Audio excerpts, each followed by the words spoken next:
Amanu taqullaha wa taqullah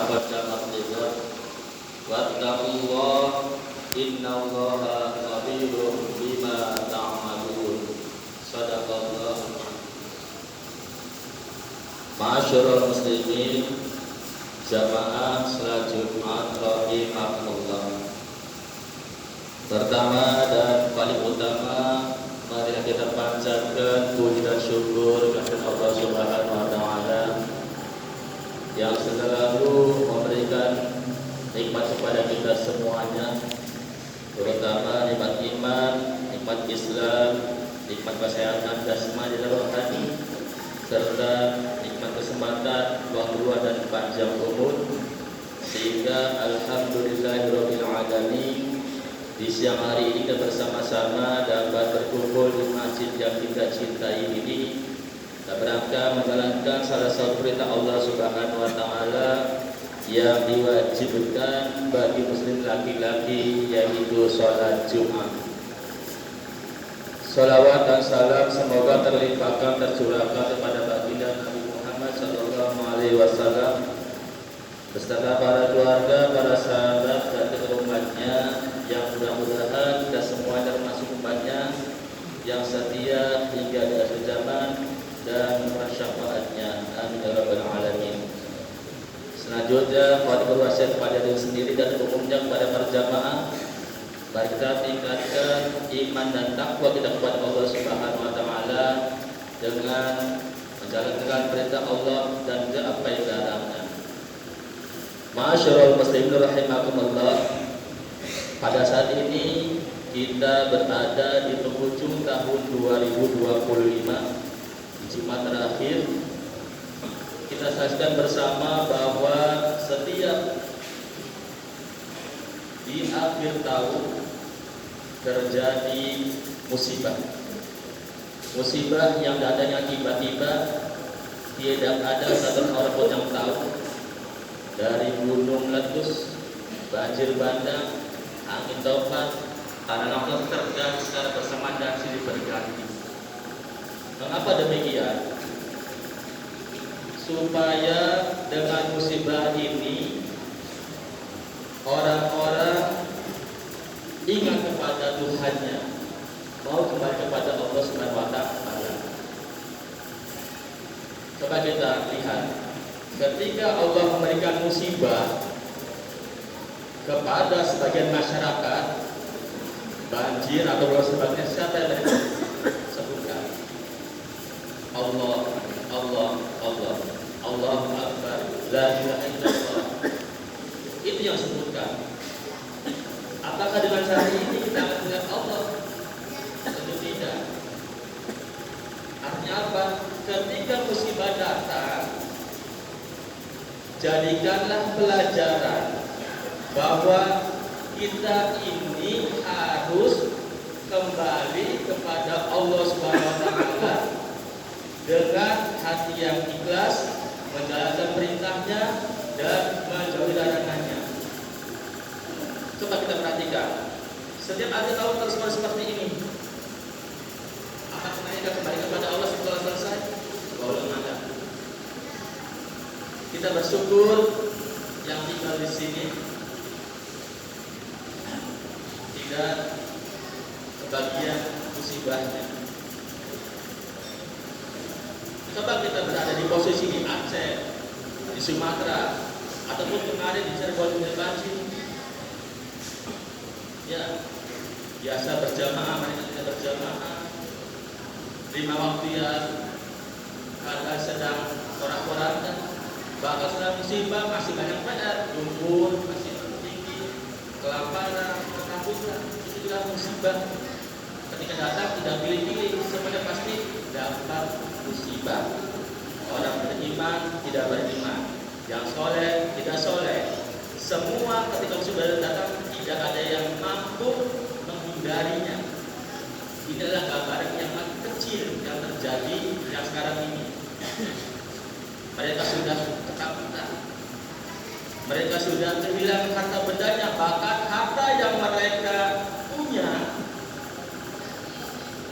rumah mewah, mobil, motor, tidak ada artinya peribadatan seperti permainan. Musibah menghanyutkan semuanya, ya, menghanyutkan mobil, rumah, semua barang berharga. Mereka melakukan jiwanya masing-masing, pribadinya masing-masing. Entir itu apa namanya, hartanya tidak kemana.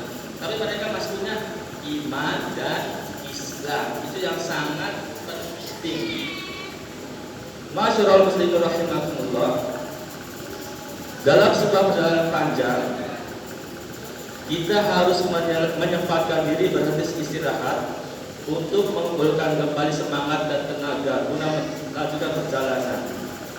Begitu juga kehidupan dunia, kita harus menyediakan waktu untuk introspeksi, evaluasi, menghitung, yang dalam bahasa disebut muhasabah. Muhasabah di akhirat itu apa yang sudah kita lakukan tahun ini, hari ini, apa sudah dilakukan, kebaikan atau keburukan, banyak mana amal soleh, amal buruk, kebaikan, keburukan, manfaat, mudarat. Kita bisa menghitungnya sendiri apa yang sudah kita lakukan hari ini ataupun hari sebelumnya, kebaikan itu. Terkadang kita itu melalaikan kewajiban kita. Yang 5 waktu saja, kadang kita tidak sempurna melaksanakan 5 waktu. Nikmat yang paling besar adalah ketika bangun pagi melaksanakan sholat sunnah qobliyah subuh berkat dan sholat wajibnya. Itu nikmatnya. Kalau tidur ingat Allah, apalagi berjamaah. Andaikan saja setiap subuh ramai seperti ini, insya Allah berkah. Tetapi kadang kita itu manusia, kadang naik, kadang turun. Itu saja 5 waktu yang diwajibkan kepada umat Islam terkadang berat. Subuh kesiangan, duhur di kerjaan, asar di perjalanan, maghrib kecapean, isanya ketiduran. Makanya di dalam surat Al-Maun, fawailul lil musallin, celaka orang-orang yang sholat. Tuh, orang sholat aja celaka, apalagi yang tidak sholat. Artinya apa? Melalaikan sholatnya. Dan hari itu di Jumat ini, menyongsong tahun 2026 kita berubah semuanya lebih baik dari tahun sebelumnya. Masyaallah muslimin rahimakumullah. Sayyidina Umar berkata, hasibu anfusakum qabla an tuhasibu.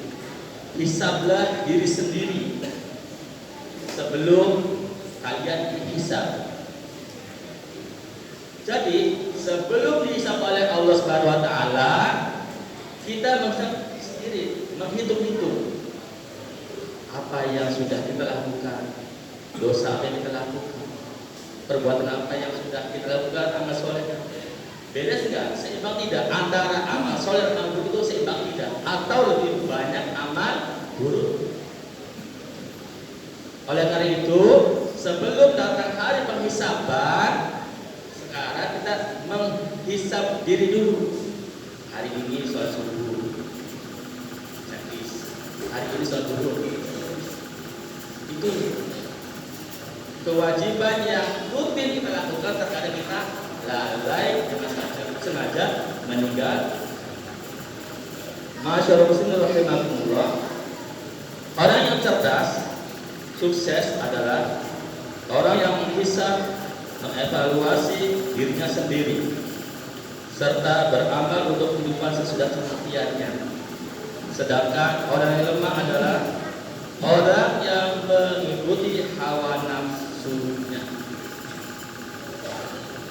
Sementara di dalam Al-Quran, Allah memerintahkan kepada kita untuk melakukan muhasabah, introspeksi, mengevaluasi apa yang telah dilakukan di masa lalu. Ya ayyuhalladzina amanu taqullaha wa tanafsu ma qaddamat lighad wattaqullaha innallaha khabirum bima ta'malun.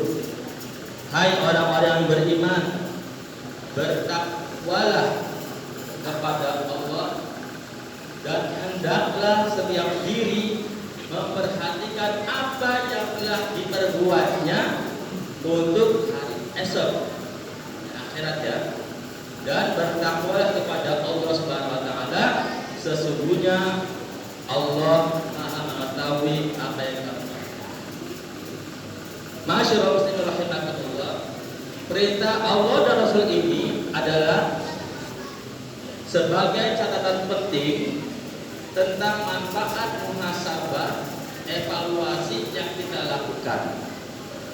Ada 5 manfaat yang bisa kita rasakan ketika kita melakukan evaluasi, muhasabah diri dan introspeksi.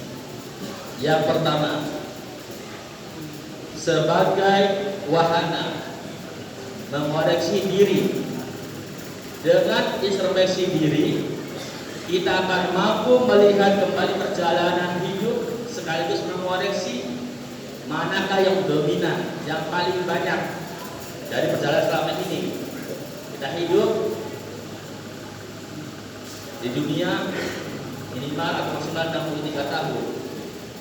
Kalau selama 63 tahun lebih banyak keburukannya ketimbang kebaikannya, ketimbang amal solehnya,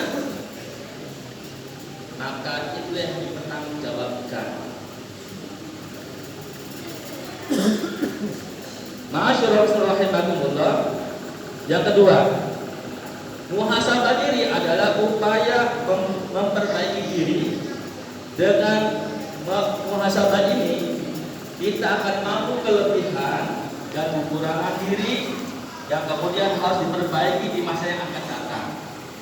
Dengan kekurangan, ya kita bisa memperbaiki mana yang kurang, mana yang salah, karena sudah introspeksi, muhasabah. Tetapi kalau tidak ada muhasabah, tidak akan bisa introspeksi, tidak akan memperbaiki diri. Ya begitu saja, tidak akan berubah. Dengan memperbaiki diri, maka kualitas kehidupan akan lebih baik dan waktu yang dilewati juga akan senantiasa penuh dengan manfaat dan maslahat bagi diri dan orang lain. Kemudian yang ketiga, manfaatnya adalah momentum mawas diri, hati-hati. Kita akan mampu melihat memiliki pengalaman melewati jalan yang penuh lika-liku, maka kita bisa lebih berhati-hati, mawas diri sehingga tidak terjebak dalam jurang kehinaan. Wa atiullaha wa atiur rasul wahdaru fa inna walaitum fa'lamu anna ma'ala rasulinal balaghul mubin.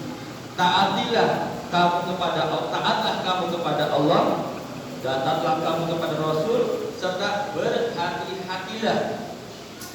Jika kamu berpaling, maka ketahuilah bahwa kewajiban Rasul kami adalah menyampaikan ajaran Allah dengan jelas, menyampaikan kebenaran.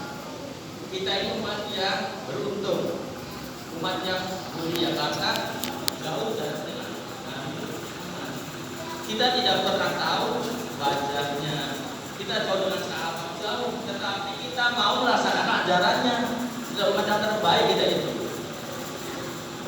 Tidak tahu sahabat, tidak tahu wajah Nabi, tapi karena punya iman dan Islam, sehingga kita mampu untuk melaksanakan syariat ajaran Islam yang diajarkan Nabi Muhammad Sallallahu Alaihi Wasallam.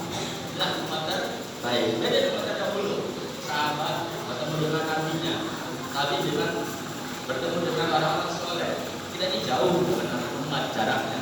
Tapi kita sebagai umatnya, ya umat terbaik mampu mau melaksanakan ajaran agama Islam. Kemudian yang keempat, memperkuat komitmen diri.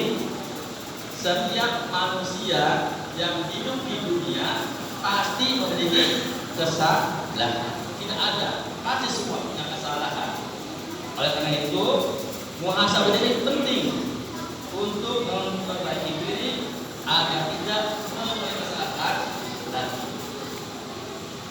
Dengan kesalahan tidak belajar, apalagi dengan sesama manusia. Terkadang yang berat itu, ketika sesama manusia memiliki permasalahan, mempunyai masalah, sangat sulit untuk saling memaafkan karena masing-masing punya egonya masing-masing. Tetapi kita ini manusia sosial yang tidak bisa lepas dari manusia lainnya, bertetangga. Oleh karena itu, jadikan kesalahan ini sebagai agar tidak mengulangi kesalahan kembali. Kemudian yang terakhir, yang kelima adalah sebagai sarana meningkatkan rasa syukur kepada Allah Subhanahu wa Ta'ala. Kita harus bersyukur ya, diberikan kesehatan, ada umur, berpikir, mempunyai mata, dua telinga. Semua Allah ciptakan itu dengan cuma-cuma gratis. Coba kalau Allah mencabut nikmat satu saja, bagaimana rasanya? Nikmat itu akan terasa ketika Allah cabut nikmatnya. Baru terasa kehilangan nikmat itu.